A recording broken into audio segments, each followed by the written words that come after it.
সুবহানাল্লাহ সুবহানাল্লাহ সুবহানাল্লাহ সুবহানাল্লাহ সুবহানাল্লাহ। এ করিমা দে রোজা বিতে দেবি টানে আজকে হইলা রমজান দেখছো নি করিমের অবস্থা। ওই করিমা হুজুর তো দিয়ে এলাইছি। আসসালামু আলাইকুম হুজুর। ওয়ালাইকুম আসসালাম। আস্তাগফিরুল্লাহ আস্তাগফিরুল্লাহ আস্তাগফিরুল্লাহ। রোজা রমজানের দিনে কি শুরু করছ? হুজুর আই কি ইচ্ছি? তোদের যে হইলা রমজানের যে সিগারেট টানো দে ঘটনা কি? সমাজ নষ্ট করবি না। হুজুর সিগারেট খেলে কি রোজা ভাঙে না?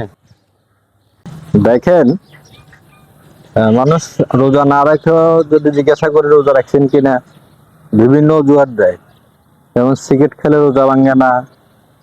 আবার যদি জিজ্ঞাসা করে যে রোজা রাখছেন কিনা বলে 3টা রাখছি। আসলে এটা কিন্তু ঠিক না।